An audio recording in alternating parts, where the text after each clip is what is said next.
Hey Rebels, my name is Matthew Barton, and I'm the host of the Rebellion Brewing Podcast.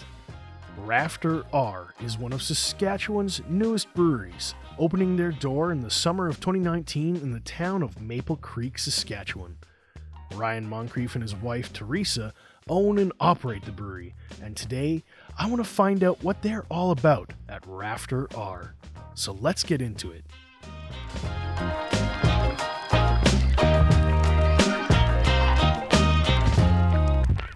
Ryan, welcome to the show. Hey, thanks for having me, Matt. How's it going during COVID times? It's definitely up and down.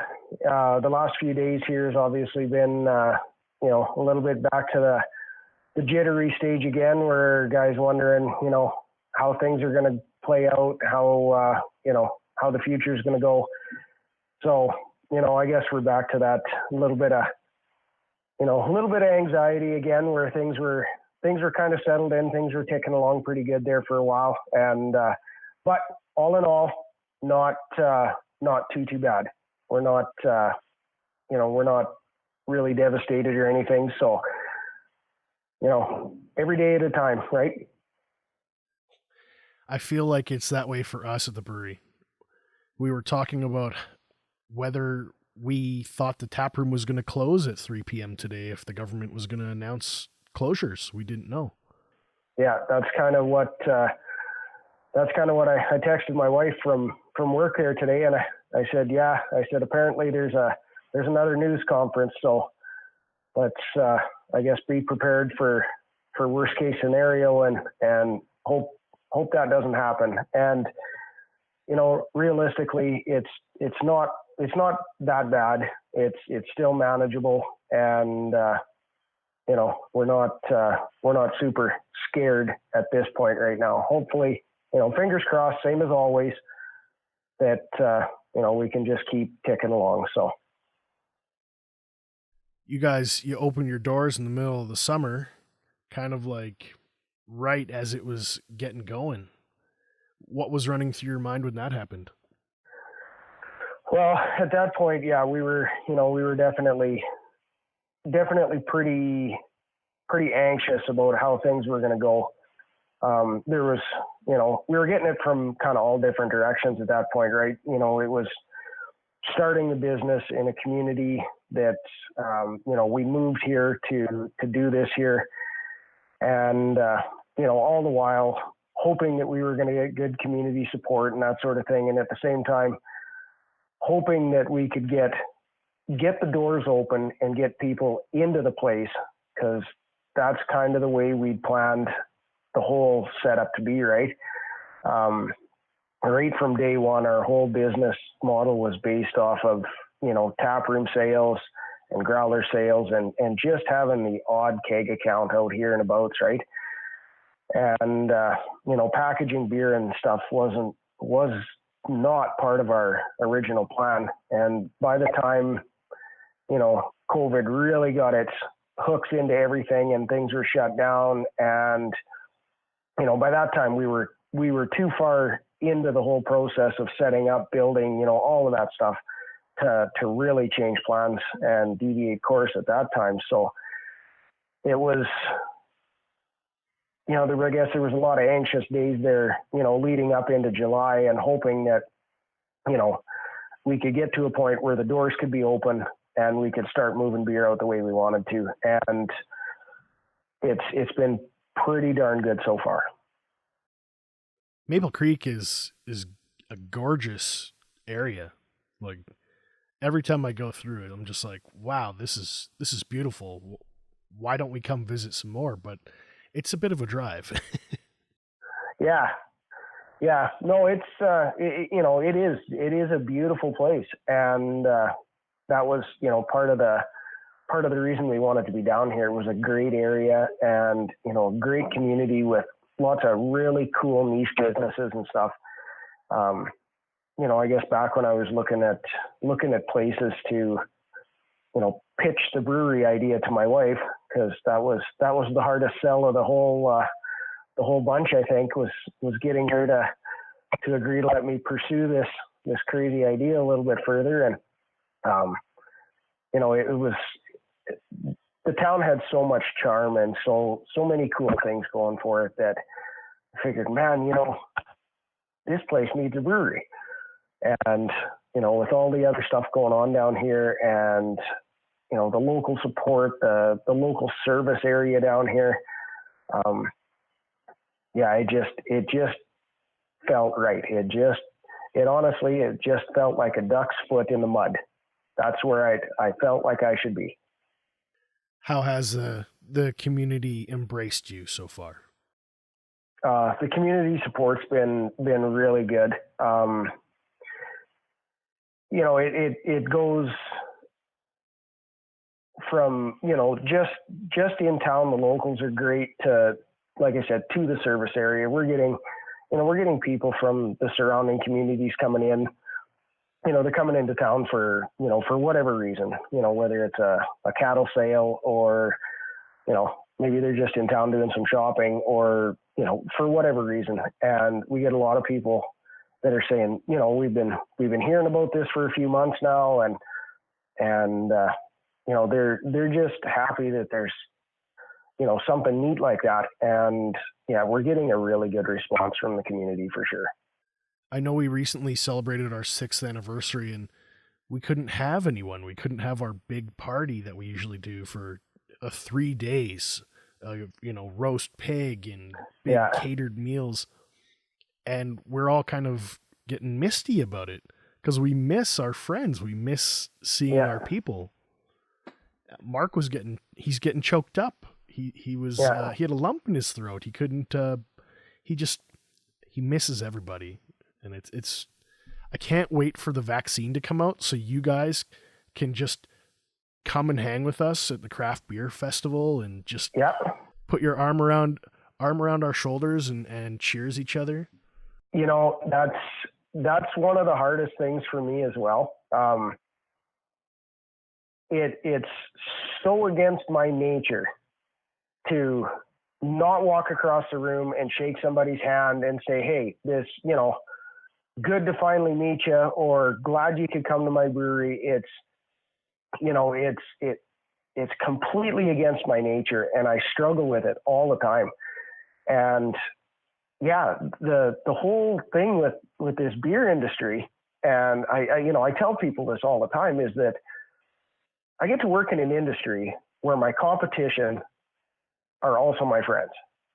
And, you know, I can go and talk shop and drink beer with my competition and everybody gets along because we're all on the same team and we're all trying to do the same thing essentially. And we're not out there to fight with each other and stuff like that. It's a funny industry from the outside looking in. People just don't quite grasp it.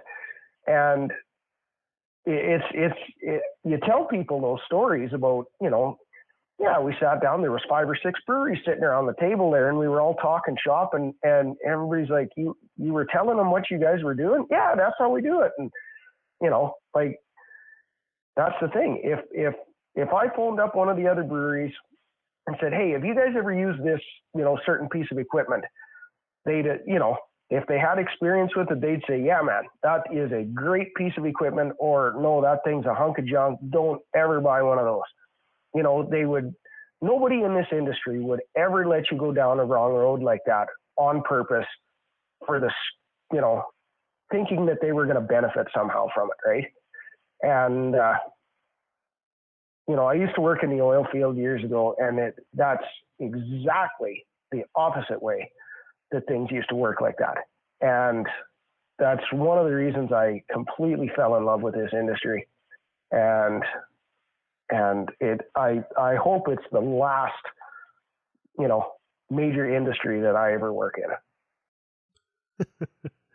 I love that you mentioned that, because this morning we're sitting in the office and we're literally talking about how Mark was calling up his friends at Establishment Brewing, at Cabin Brewing in Alberta. Yeah. He's like, I was asking them really geeky questions about yeast and temperature and pitch and harvest. Yep. He's like, nothing that a regular person would ever care about, but some super technical thing. And he's like, They didn't even ask anything. They were just like, yeah, here you go. Here's the notes. Yeah. Yeah, that's it. That's, like I said, that's this industry, and it's from the inside, it's great. It's an absolute gem. And like I said, I never want to have to go back to, working in an industry where, it's cutthroat and you're doing everything you can to, to one up the other guy. And, it's so much more fun to be part of an industry where, if I come out with, something really neat and really cool, everybody else in the industry is going to be, they're going to be congratulating me. They're not going to be, snide under their breath saying, oh, they don't deserve that, or they had no business doing that, or whatever. And be like, right on, man, good for you, right? Like, that's the way it works, and it's great. Yeah, be like, give me a taste. Let's see. Exactly. How did you do that? And, but, that's, it's so neat. So you're joining the community. What is Rafter R all about? Well, Rafter R is actually a cattle brand that's registered to my wife and I, but it started quite a while ago. My dad actually bought me a little brand, and I started branding my woodworking stuff that I was doing with it, because it was kind of part of my heritage, right? I grew up on a cattle grain farm and everything like that. So my grandfather was a rancher, and my great grandfather as well. My great grandfather was actually the Rafter R brand. Anyway, so Dad had bought me this little brand or whatever, and I was tagging everything with it, and it just kind of stuck. Whenever I built something for somebody, I'd tag it with my Rafter R brand, and it just kind of made it mine, right? And once we decided we were gonna open a brewery, and when we decided that it was going to be in Maple Creek, like, the name of the business was, it wasn't even really a question at that point. It was right. Maple Creek is a farming and ranch community. Like, it's cows are, part of the DNA around here, right? So it wasn't gimmicky. It was part of us, and we just felt that it fit really well. So, but yeah, that's where the name comes from. And yeah, like you mentioned earlier, it's my wife and I that are running it. I'm doing the brewing, and Teresa's doing everything else. She keeps me whipped into shape and makes sure I get all my work done. So. When COVID's over, when somebody walks through your doors, what are they going to see? What are they going to smell? What should they expect? Well, like, our tap room is still open. People can come in and see what's going on. Where the tap room is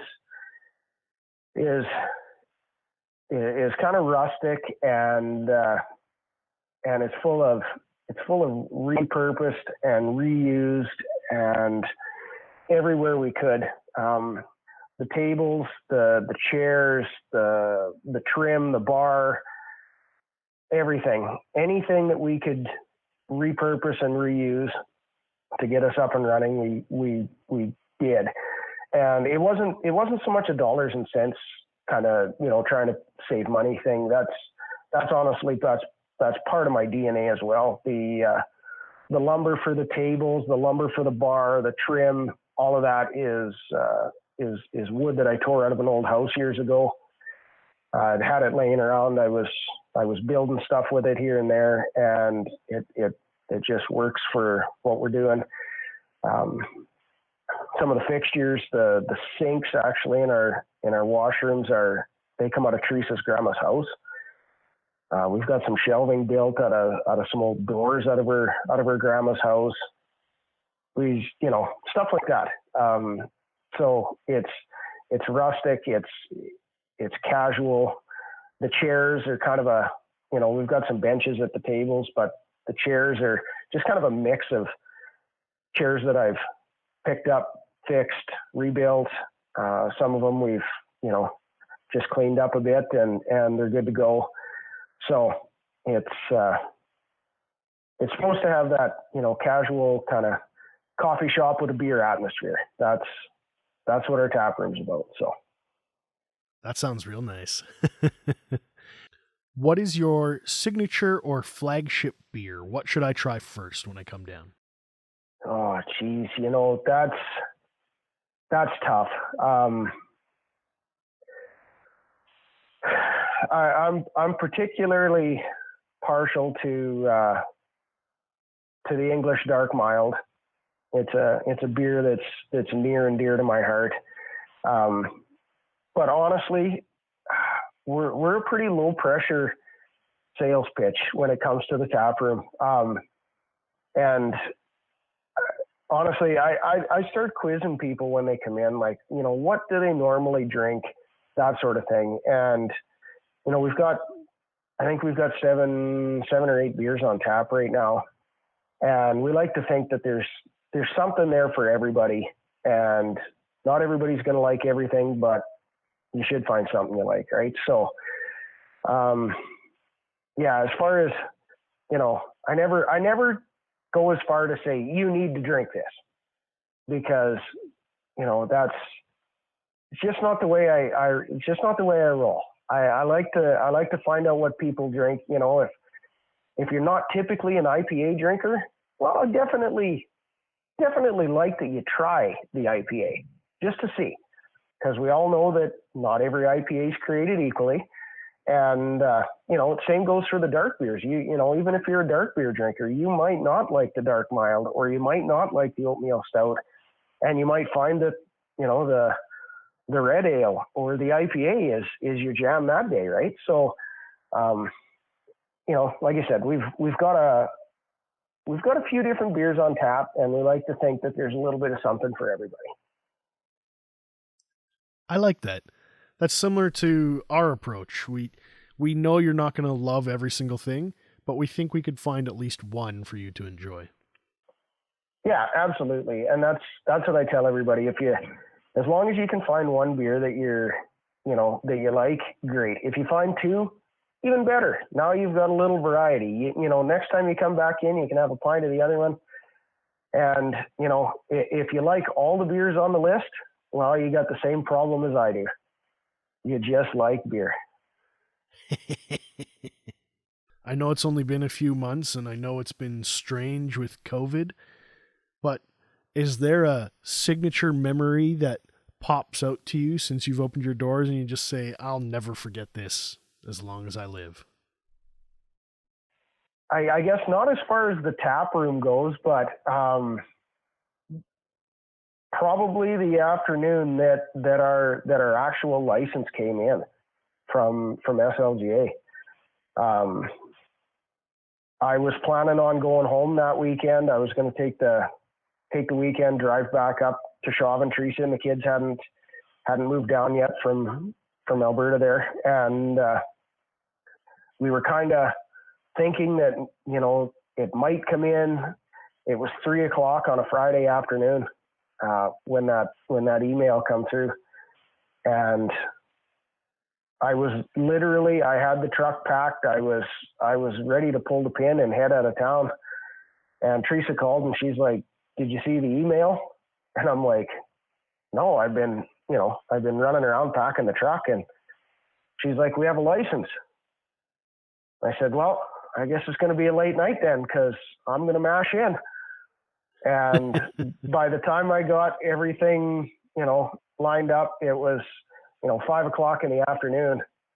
And I hadn't milled a batch of grain and mashed in a beer for 8 months at that point. And I was on cloud nine. It was a great day just to get that first beer in the brew house. And, it solidified all those hours of hard work and everything like that. And yeah, I felt like $1,000,000. That's wild, hey, that you have to wait months and months for a license, but you've already committed to building the brewery. You've done all this work with the tables and setting up the hoses and the mash tun and all that stuff. Yeah. And it's like, well, we might get to brew someday. Yeah. Yeah. There was definitely a lot of, a lot of questions and, a lot of why does it got to be this way? And, all that sort of stuff, like right from the start of the build out, with, building codes and inspections and, right from one end to the other. But, I guess that the old saying, if it was easy, everybody would do it, right? I feel you, brother. I feel you. Yeah, there was a lot of hours and like I said, it all culminated in that Friday afternoon, and I fired up the mill and started hammering grain into that mash tun, and man, it felt good. We like to give SLJ a little bit of a hard time, but in fairness to them, they do seem to listen to us. We want to travel at 500 miles an hour, and they've only got like a lawnmower engine, like legislation is tough to get out of the way. Those regs are there for a reason. And we found that, like, when we opened our doors, we said we want to do growlers. And they're like, well, you can't do growlers. What's a growler? And we're like, what do you mean? You're the liquor regulator. How do you not know what a growler is? And they're like, well, the legislation doesn't contemplate a growler. How could we let you do that? And we're like, okay, guys, please, for the love of all that's good, let us do growlers. Yeah.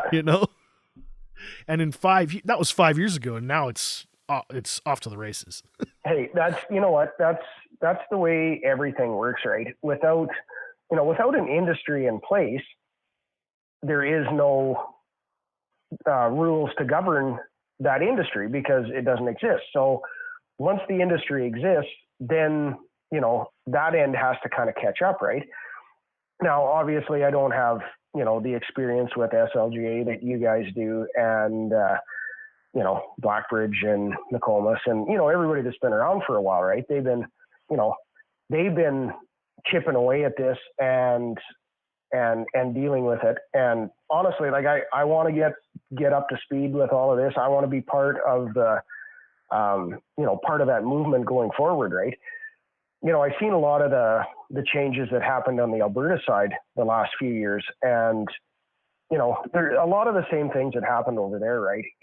AGLC, they kept that conversation open. Now, AGLC never said yes to everything that the craft beer industry wanted, and it would be absolute lunacy if they did, right?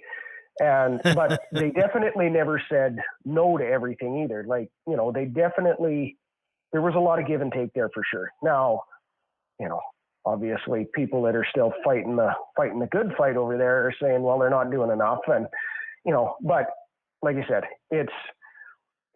those things have to grow together. Now, having the Alberta Small Brewers Association and the Saskatchewan Craft Brewers Association is the way to go. Now, I think that those associations are key, because now it's the industry's collective voice talking to the governing body. It's not just one little brewery out in Maple Creek, Saskatchewan, saying to the government, you need to do this so that I can do that. And they're saying, well, nobody else wants to do this. This doesn't make sense. You know what? It's the collective voice of that industry that then they say, okay, well, we've got a whole group of businesses, and they would like to do this growler sale thing, right? And now that we understand what it is, it's not that big of a deal. And like I said, it's that collective voice that makes it so much easier, and it does expedite that process of change, right? So, man, it's been great talking to you. I can't wait to meet you in person. I'll get my vaccination and then get my little card that says I got a vaccine in me, and I'll just pop on down, have a flight, and taste everything. I'm excited to taste your beer, man. Right on. Well, I'm excited to have you down, and you know, anytime you're coming by, you just give us a shout and let us know. Door's always open.